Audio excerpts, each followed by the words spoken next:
Hello, everybody. I wanted to thoughts around how to navigate this crazy time we are seeing in the world today.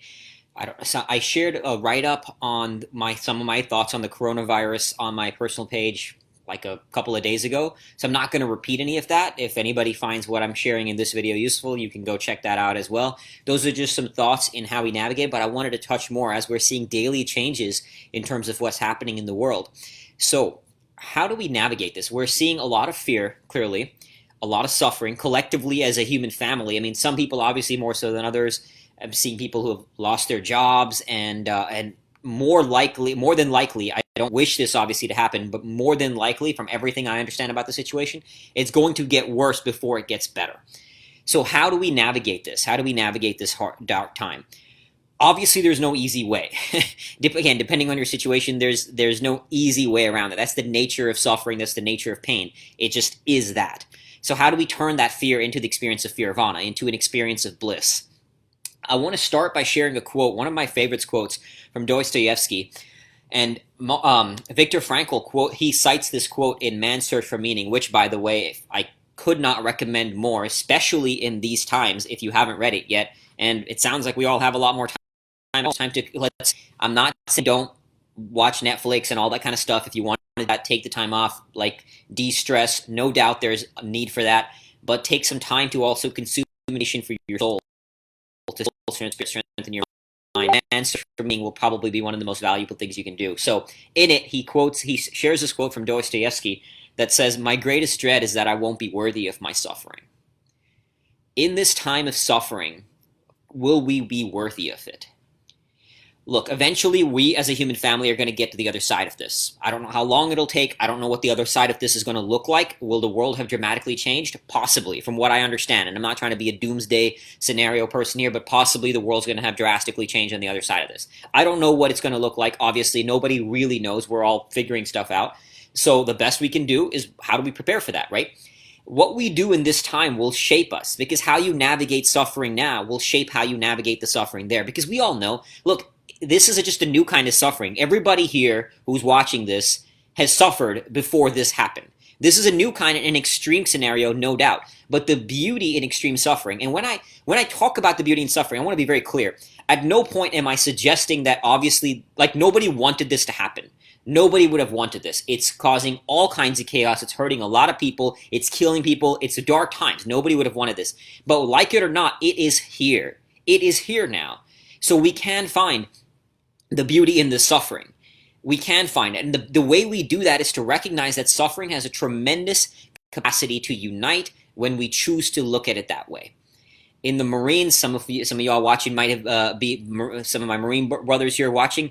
When we suffer together, we come together. There's a reason why there's a camaraderie that forms around the brotherhood in the military. Because we suffer together, we go through hell together, we go through dark times together. And in fact, my fitness mentor, Bobby Maximus, he says a family that suffers together stays together. And that's true, because when we go through hell together, we come out together as one stronger. And right now, as one human family, look, like it or not, no matter what you think about this virus, and I'm not going to get into that. This point of this video is not to get into the what of the virus. Some people think it's like, nothing. Some people think it's the end of the world. I shared a write-up about that. So the point of this video is not to get into that. If you're curious about my take on that, read the write-up. It's on there. So I'm not going to delve deep into that. The point about this is about the suffering. Because collectively as one human family, we are being affected this. And like it or not, the roles we play as individuals are affecting others. There's a great article about Patient 31 in South Korea about how one person made a few decisions that resulted in thousands of people being infected. And we are having an effect that's going to, what we do individually is shaping the world around us. And the thing with suffering is it unites. One psychologist who I share, Erwin Staub, I talk about this in my book Fearvana, is that he says the altruism born of suffering.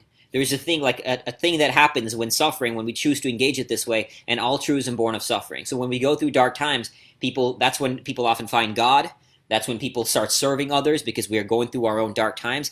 And now, on the one hand, we can go down that road of, backstabbing each other to get whatever the hell we want to take care of ourselves. But the value in this time, again, nobody would have wanted it, but the value is that even if we do only look out for ourselves, we are still affected by what our neighbor's doing, by what the person next to him is doing.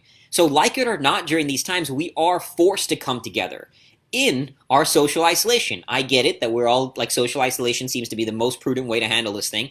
But the unique thing about this is we are forced to come together, and one of the reasons why we are isolating is because of the best interest of our human family. So it's kind of paradoxical, right? We are isolating in service of others. So how do we find the beauty is ask yourself, how do I be worthy of this suffering? It's little things. You go to the grocery store, because I know we're still going there, right? Maybe there's 2 last pieces of bread. Save one, or give it to the person next to you. Maybe you have a maid or a nanny that comes, but they can't come right now because of social isolation. Pay them anyway. If you can. I'm not saying put yourself in a dark, in a tight spot. Pay them anyway. Reach out to people. I'm literally shooting text to a few people that I haven't talked to in a while, just being like, hey, I hope you're okay. I'm sending you lots of love. Salvation can be like, the beauty in suffering is it leads to access points for love.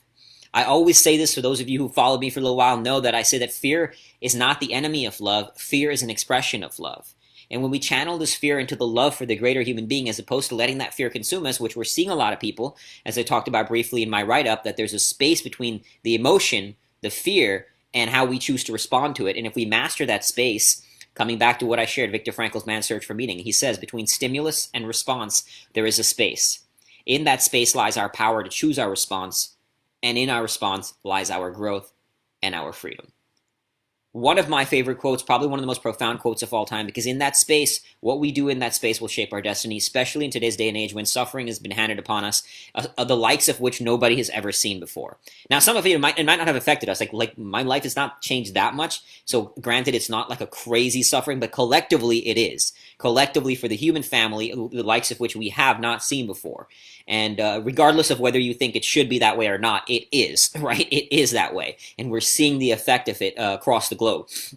So this is the time to be worthy of that, to be worthy of that suffering. Because I promise you, how you handle this, use this as a training ground, because it is here whether you like it or not. Use it as a training ground to rise above the fear into Fearvana, to transcend the suffering. I always like to say that suffering is a training ground for self-transcendence.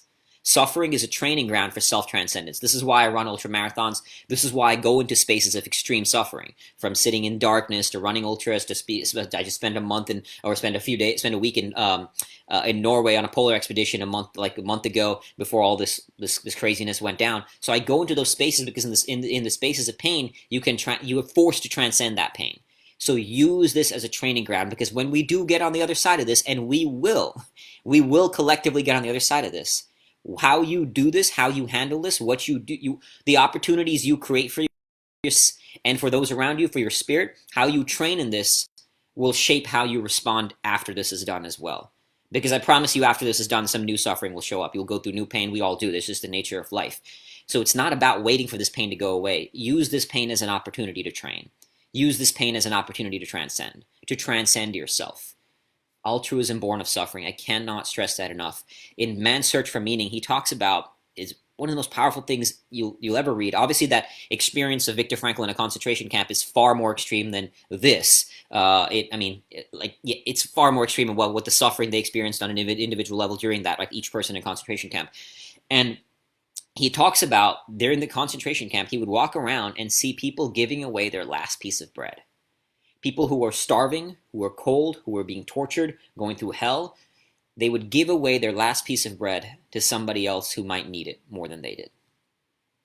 The humanity in that, the courage in that, the immense, it blows my mind, the immense compassion. Talk about self-transcendence.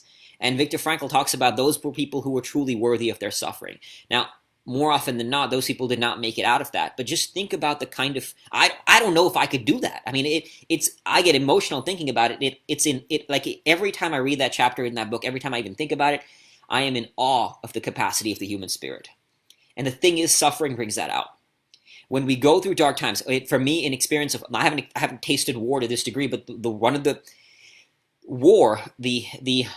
the thing about war and the intensity of the human experience at that level is it brings out the very worst. We see people doing awful things in war. Same thing in concentration camps. We saw people, Viktor Frankl talks about this, people who were who were actually imprisoned, who would then become like, who would support the guards and do horrific things to their fellow prisoners. So extreme circumstances bring out the very worst in humanity, war, atrocities, but it brings out the very best. It brings out the kind of people who would give their last piece of bread. It brings out the kind of people who would jump on a grenade to save their fellow human beings. There's that quote that says, that there no greater love than he who sheds his blood for me. And I can't think of a greater expression of love than those who sacrifice their lives for others.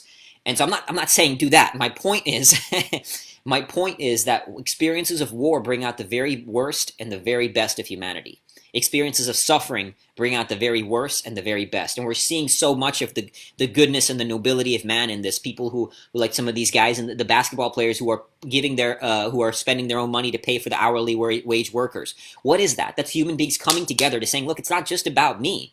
I mean, they don't have to do that, right? They could keep their money, but they're doing that because they realize that we are collective. We are in this thing together, whether we like it or not. And so let's use this opportunity to bring out the best. Let's use this opportunity to transcend ourselves in this, because that is the beauty. And even if you're isolated in a room alone, which I am, I mean, I might go out for little workouts and stuff, but I mean, just in the wilderness, but I'm in the house alone. Shoot somebody a text. Maybe it's an elderly person next to you, your elderly neighbor. Let them know you're here, even if it's in spirit. That stuff makes a difference. Letting people know they're not alone makes a difference. Because and we are connected in this. We're seeing it. If anything, the coronavirus has brought out how interconnected we all are. One person can have a dramatic... Imagine one person who knows he's infected and he decides to travel all over. He can affect thousands. And as I was saying earlier on in this, that there's that patient 31 in South Korea who did that. Probably not intentionally, but one person infected thousands. And then those thousands, and we all know where the exponential growth can go in that. Hey, Stephen, how are you, my friend? Glad to have you here. So I just wanted to share some thoughts that I know we're going through some darkness. I know we're going through some fear around this. We turn that fear into Fearvana by transcending ourselves, and there's no greater bliss. There's no greater love. I mean, we all can probably appreciate and agree that the salvation of man is through love and in love. As Victor Frankl also says, I quote him a lot because this is that book, again, Man's Search for Meaning, it's the most extreme scenario of how we find meaning in pain, how we find beauty in pain. So the salvation of man is through love and in love, and I don't think any one of us can really disagree with that. So with that said, the beauty in suffering is that it brings out an opportunity to love in a way that you cannot fully cannot understand until you're in the spaces. Even with parents, I talk to parents who have said that they didn't really know love till they had a child. Why? A child is an act of sacrifice. You're sacrificing some of your well-being for this. I know my parents have sacrificed a ton. I've been the nightmare of a child to my parents, so they have gone through hell as a result of having me. So being a parent is an act of sacrifice. When you go through the suffering, when you go through the sacrifice, even when you're alone, you can find a greater love than we have known before this. So I just invite you to explore that. Explore how you can support each other. As I shared, like a few thoughts, earlier. There's all kinds of ways we can support each other through this. Even if you're completely alone in a room, like I am, just shoot somebody a text. Somebody you haven't reached out to in a while. Let them know they're not alone. Let them know you're in spirit. If you're with family in your place, connect with them in a deeper way that you haven't before, because we now have an opportunity to connect in a way that you haven't before. Keep working out. This is a good time to keep testing. I'm about to go do a little body weight workout here because I obviously don't have a gym anymore to work out in, so I'm working out here. So you can keep doing things to test yourself. But I really think the beauty in this is, and I'll end this with that same quote that I started this thought with, because I just think it's so profound and could not be more appropriate right now. Dostoevsky, who said, "My greatest dread is that I will not be worthy of my suffering." How you train in this, how you handle this situation, will give you an opportunity when we do come out of it, which we will. I just want to reiterate that point. We will come out of it. So use this opportunity as a training ground for suffering. Use this opportunity as a training ground for self-transcendence. Use this opportunity to turn your fears into an experience of Fearvana, whatever that means for you. To me, Fearvana ultimately, which is why the last chapter of my book is called Love, Faith, and Fear, is ultimately not about us. It's about us coming together as one. And we can transform this fear to recognize that, and there's no greater bliss than that. There's no greater bliss than the love of each other, of our fellow man and women. So, and I think we will find that. And if you haven't really experienced that, use this opportunity to experience it, because I promise you will find so much bliss in coming together as one that you will see how opportunities like this present it, whether or not we want it. And then after this is done, you will get new awakenings from this. You'll get new training from this. You'll get new experiences from this that will allow you to shape how you live past this event. And who knows how the world will be after that. I'm not trying to be doomsday again, but we'll see, right?